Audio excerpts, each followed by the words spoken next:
هفضل ماشي ساكت كده؟ امال ايه بقى، عايزه اخرج واشم هوا معاكي.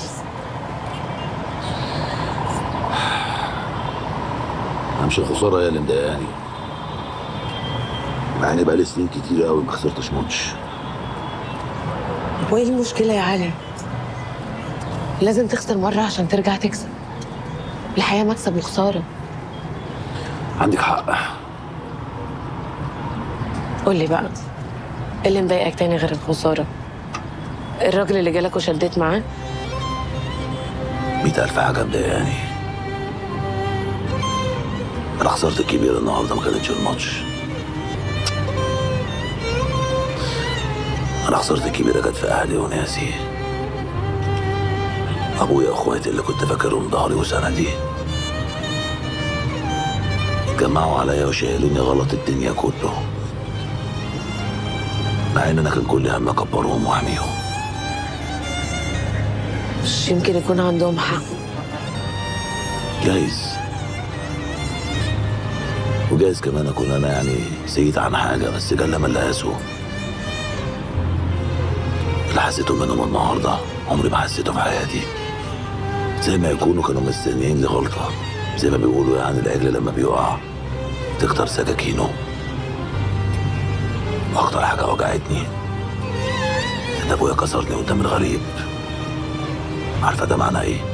عارفه طبعا، لاني مجرباها قبل كده، بس من اخويا لما كان عايز يبيعني العظيم.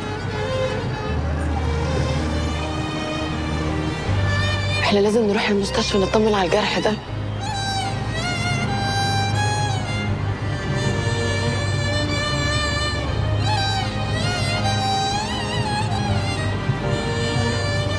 متخافيش، انا متعود على كده.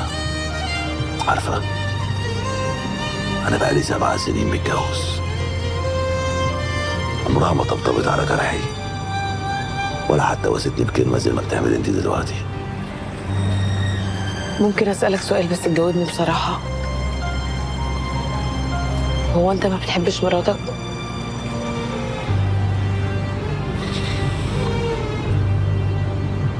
لا، اتجوزتها بالعمر. ابويا قال لي اتجوزها، يعني هي بنت عمتي. قال لي عمتك شريكة معايا في التجاره والفلوس، اتجوزها عشان ما ينفعش حد غريب يخش ما بيننا.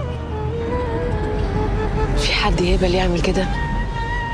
انا طول عمري مسحول في الشغل، كان كل هم اكبر التجاره واحافظ عليها. الحاجه الوحيده اللي كنت بطلع فيها همي هي الملاكمه. عمري لا حبيت ولا اتحبيت. حتى لما جيت اتجوز قلت يا تتجوز اللي ابوك اختارها لك، كبر التجاره ومصلحتهم مع الكل. في الاخر يعني بنت عمتك عارف اصلها وفصلها ومكبرها على ايدك. بس اكتشفت ان انا كنت غلط، وان الجواز مش عن حب، ده تاني اسوأ حاجه في الدنيا. وايه اول حاجه؟ انك تمثل انك بتحب عشان تمشي دنيتك. يعني انت عمرك ما حبيت قبل كده يا علي؟ عمري. طب وليه ما خلفتش منها؟ عشان ما حبيتهاش؟ بالعكس، انا كنت بدعي ربي كل يوم انه يرزقني بحته عيل يشيل اسمي، بس ميادة ما كانتش بتخلف، وانا كنت فاهم ان العيب مني. انت ازاي رضيت بكل ده؟ خصوصا انك بتقول انك ما حبيتهاش. ما كنتش عاوز اكسر بخاطرها، ست يعني في الاول وفي الاخر. ما كنتش عاوز اصغرها قدام اهلي يشوفوها معيوبه. بس انا استحملت حاجات كتير.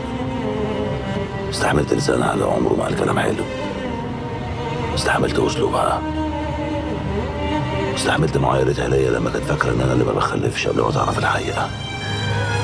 بس تصدق انت ما يبانش عليك خالص. ما يبانش عليا ايه؟ من ساعة ما شفتك وانت بتساعد كل اللي حواليك وتحل لهم مشاكلهم، محدش يتخيل انك شايل كل الهموم دي جواك. عشان اتعودت اشيل واسكت، احب جوايا وما اتكلمش. يعني كنت احس ان انا لو اتكلمت ابقى ضعيف، استعيبها. ليه تستعيبها؟ اي انسان في الدنيا عنده لحظات ضعف. معاك حق، انا اول مره اخرج اللي جوايا لحد. عمري ما اتكلمت، بس انا مبسوط ان انا اتكلمت معاكي. بجد؟ يمكن جوانا ما كانش مترتب له، بس انا بؤمن بالقدر، والقدر رمانا انا وانت في سكه بعض. يمكن قدرنا يبقى واحد. انا لازم امشي، اتاخرت.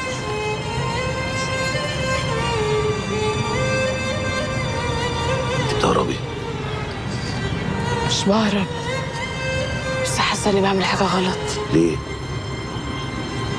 عشان انت راجل متجوز. بس انا لسه بحكي لك على حياتي. انا فاهمه اللي انت بتقوله كويس قوي، مش عايزه اتعلق بحاجه مش من حق.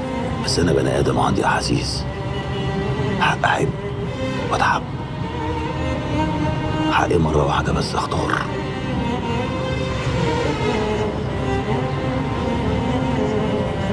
ايه الكراسه دي؟ دايما بشوفها معاكي. دي بكتب فيها حاجات. خواطر يعني؟ خواطر. ممكن اقراها؟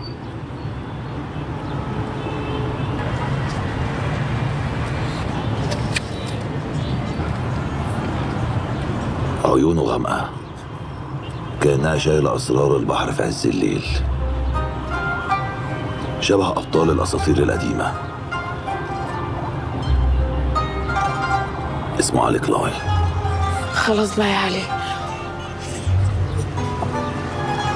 صحيح، ايه حكاية كاميليا المطربة معاك؟ كاميليا؟ مفيش حكاية ولا حاجة. ازاي بقى؟ انت راجل ملاكم ورياضي وهي ست مغنية، عارف بيتها وهي تقوم مفاتيح قلبه معايا وحاجات غريبة كده. كل الموضوع ان انا راجل سميع، بحب اسمع الغنوة الحلوة والمزيكا الحلوة، فكنت بروح عندها اسمع الغنوتين، فاصبحت زميلة.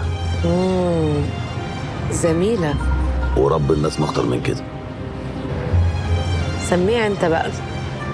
طب سمعني. لا انا قلت لك انا سميع مش مغنواتي، بس وانا قاعد مع نفسي يعني كده في اغنية بحب ادندنها. طب دندن. ما هو انت اكيد مش تعرفيها. بتقول ايه الاغنية؟